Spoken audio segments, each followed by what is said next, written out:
इस समय मेरी प्राथमिकता कुछ और है। कदाचित आप सब जानते हैं कि मेरे महान पूर्वज महाराज सगर के पुत्रों की अकाल मृत्यु हुई। उनकी अकाल मृत्यु हुई, अब मेरी प्राथमिकता है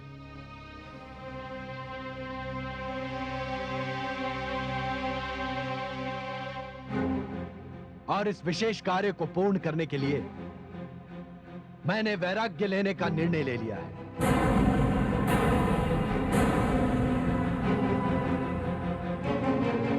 महाराज, ये आप क्या कह रहे हैं? ऐसा अनर्थ मत कीजिए महाराज। महामंत्री जी, मैं आपकी भावनाओं का आदर करता हूं, किंतु इस समय मैं इस विषय में किसी का कोई भी आग्रह नहीं मानूंगा। मैं निर्णय ले चुका हूं और आदिशक्ति देवी भुवनेश्वरी को साक्षी मानकर मैं आपको अपने राज्य के संचालन का भार दे रहा हूं। राजकाज चलाने के लिए जो भी प्रतिनिधि चुनेंगे, वही मेरे उद्देश्य पूर्ति होने तक अयोध्या के राजकाज का संचालन करते रहेंगे। मैं भगीरथ आज से अपना सिंहासन त्याग कर माता गंगा की खोज में जा रहा हूं। अब जब तक माता गंगा धरती पर नहीं आ जाती, जब तक माता गंगा मेरे पितरों का उद्धार नहीं कर देती, मैं अयोध्या वापस नहीं आऊंगा।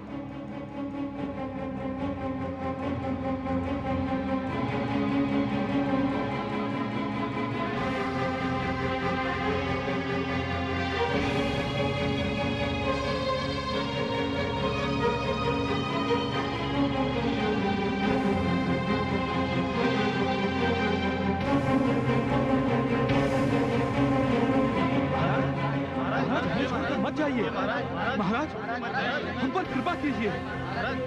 महाराज, तुम्हें किसके आश्रय पर छोड़कर जा रहे हैं महाराज?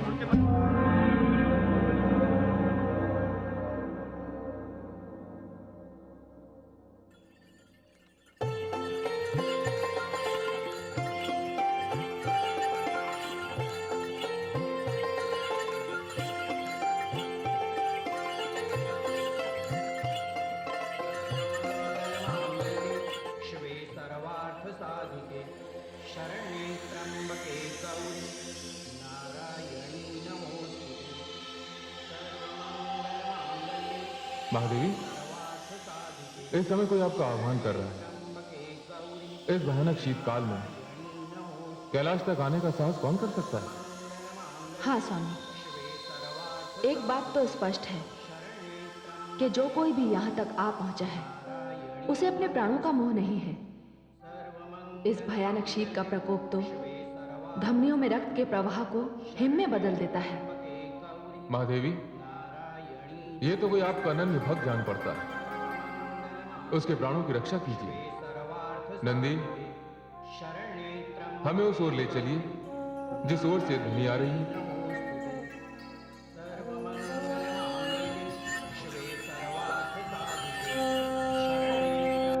सर्वमंगल मांगल्ये शिवे सर्वार्थ साधिके शरण्ये त्र्यंबके गौरी नारायणी नमोस्तुते।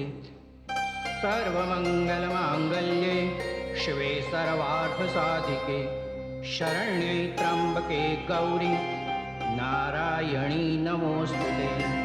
सर्वमंगल मांगल्ये शिवे सर्वार्थ साधिके शरण्ये त्र्यंबके गौरी नारायणी नमोस्तुते। सर्वमंगल मांगल्ये शिवे सर्वार्थ साधिके शरण्ये त्र्यंबके गौरी नारायणी नमोस्तुते। महादेवी, वो रहा आपका उपासक। शिवे सर्वार्थ साधिके आप जाइए शरण्ये त्र्यंबके और उसके संकट का निवारण कीजिए। नारायणी नमोस्तुते। मेरी समाधि का समय हो गया। मांगल्ये मैं ध्यान स्थल की ओर प्रस्थान करता हूं। साधिके शरण्ये त्र्यंबके गौरी नारायणी नमोस्तुते। सर्वमंगल मांगल्ये शिवे सर्वार्थ साधिके शरण्ये त्र्यंबके गौरी चलो नंदी, नारायणी नमोस्तुते। सर्वमंगल मांगल्ये शिवे सर्वार्थ साधिके शरण्ये त्र्यंबके गौरी नारायणी नमोस्तुते। सर्वमङ्गलमाङ्गल्ये शिवे सर्वार्थसाधिके शरण्ये त्र्यंबके गौरी नारायणी ये तो महाराज भगीरथ हैं। सर्वमंगलमांगल्ये भगीरथ, शिवे सर्वार्थसाधिके पुत्र भगीरथ। माते,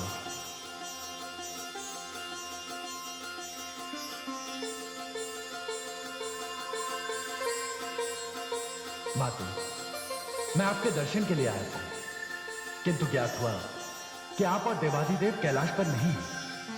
मैंने निश्चय किया कि मैं आपकी यहीं प्रतीक्षा करूंगा। किंतु पुत्र, मैं ये क्या देख रही हूं? तुमने राजसी वस्त्रों का त्याग करके ये वैरागियों के वस्त्र क्यों धारण कर लिए? पुत्र, यहां आने का कारण? माते, आपसे क्या छिपा है? आप तो सब कुछ जानते हैं। हाँ, मैं इतने वर्ष अपने पूर्वजों के दुख, उनके कष्ट से अनजान बना रहा। अब ज्ञात हुआ है, उनके उद्धार के लिए मुझे माता गंगा की आवश्यकता आन पड़ी है। माते, किंतु पुत्र, देवी तो ब्रह्मलोक में है और इस कार्य के लिए तुम्हें ब्रह्मा जी की तपस्या करनी होगी। पुत्र, मैं तपस्या करूंगा माते, इसीलिए तो मैं वैराग्य लेकर निकला हूं। किंतु मुझे ज्ञात हुआ है कि माता गंगा को ब्रह्मा जी ने आश्रय दिया है। जब तक माता की इच्छा नहीं होगी, मेरी तपस्या नहीं फलेगी और माता गंगा को ब्रह्मलोक त्यागने के लिए केवल आप ही कह सकती है। माते,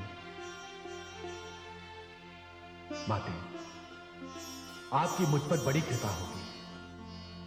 माते, मुझ पर कृपा कीजिए। मैं केवल यही कष्ट आपको देने के लिए यहां आया हूं। पुत्र, तुमने इस कष्ट से अधिक इसका मोल चुकाया है। शीतकाल में कैलाश की सीमा में प्रवेश करना असंभव है। पुत्र, अपने पूर्वजों के लिए तुम्हारे संकल्प से मैं अति प्रसन्न हूं।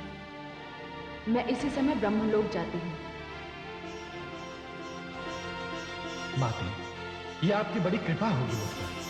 नहीं पुत्र, संतान के प्रति यह माता का कर्तव्य भी होता है। मैं चलती हूं पुत्र।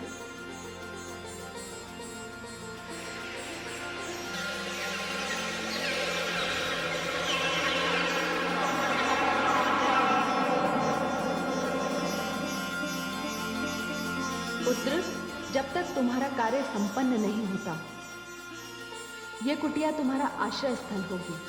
नहीं माते, इस सुविधा के लिए मैं आपका आभारी हूं, किंतु मैंने सौगंध ली है कि जब तक मेरा कार्य सिद्ध नहीं होता, मैं विश्राम नहीं करूंगा। इसीलिए मैंने राजपाट त्याग करके वैराग्य लिया है। मैं यहीं बैठा आपकी प्रतीक्षा करूंगा। माते,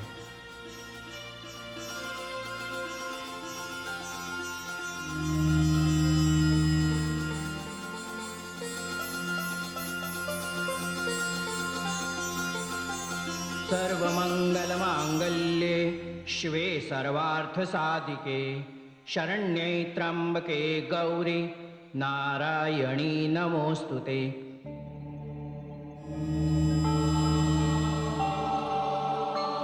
दीदी, दीदी,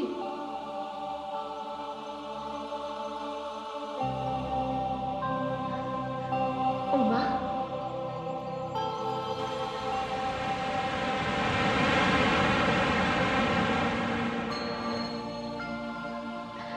प्रणाम दीदी।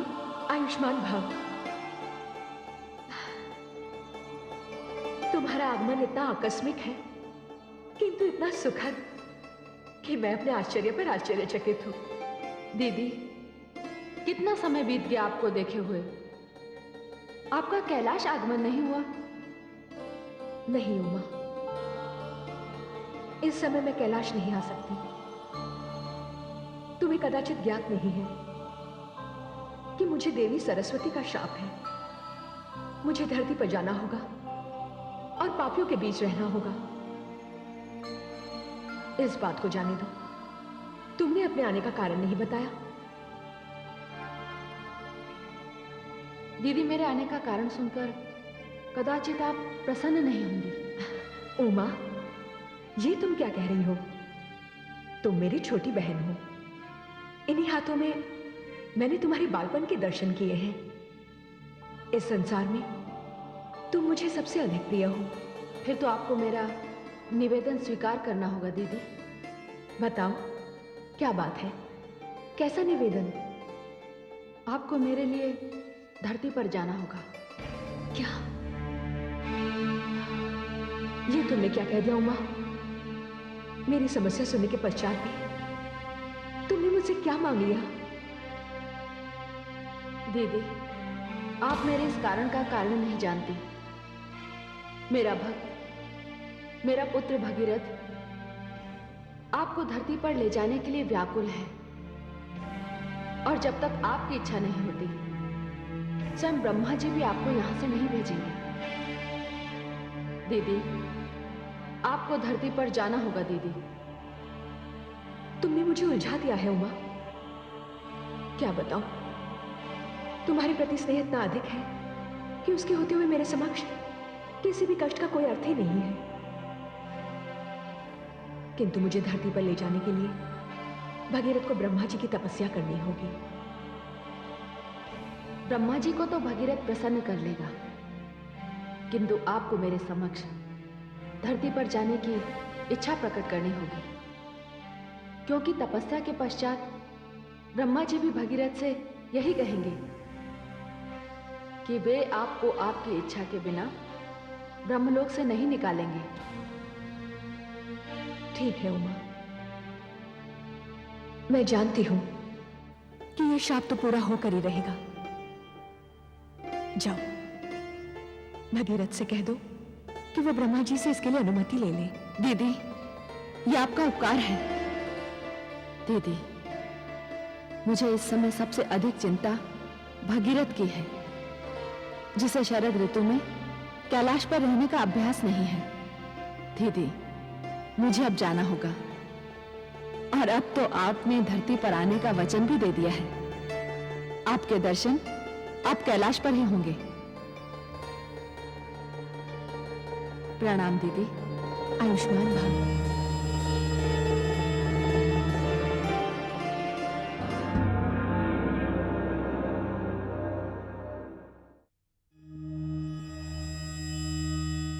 प्रणाम है देवाधिदेव। महादेवी, आपको देखकर ऐसा प्रतीत हो रहा है कि आपका कार्य संपन्न हो गया है। हाँ प्रभु, आप तो जानते हैं मैं कहां से आ रही हूँ। कहां से आ रही हैं आप? मैं अपने भक्त भगीरथ के कार्य के संबंध में दीदी गंगा से मिलने ब्रह्मलोक गई थी। ओह, तो ये दोनों बहनों के मिलने की प्रसन्नता है जो आपके मुखमंडल पर झलक रही है। हाँ देवाधिदेव, बहुत शीघ्र दीदी गंगा धरती पर उतरने वाली हैं। वो कैसे? मैं अभी भगीरथ से मिलकर आ रही हूं। मैंने उसे ब्रह्मा जी को प्रसन्न करने के लिए भेजा है, और हमारे ब्रह्मा जी तो ऐसे हैं कि वे तो असुरों को भी वरदान देने से नहीं चूकते। ये तो मेरा भक्त भगीरथ है, जो अपने पूर्वजों के उद्धार के लिए यह तपस्या कर रहा है। मुझे बस एक ही बात की चिंता है स्वामी। कैसी चिंता महादेवी? दीदी गंगा कह रही थी कि महादेवी सरस्वती के शाप के अनुसार वे पापियों से घिरी रहेंगी। महादेवी, ये चिंता आप अपने मस्तिष्क से निकाल दीजिए। महादेवी वे गंगा हैं। वे धरती पर आकर पाप नाशिनी, पतित पावनी कहलाएंगी। महादेवी, बस आप प्रतीक्षा कीजिए कि भगीरथ ब्रह्मा जी को प्रसन्न करने में कितना समय लेता है।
प्रणाम आदि प्रजापति।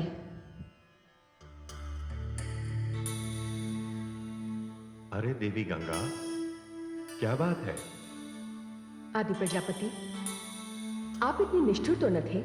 मैंने ऐसा क्या किया देवी गंगा? आप ही धन्य हैं।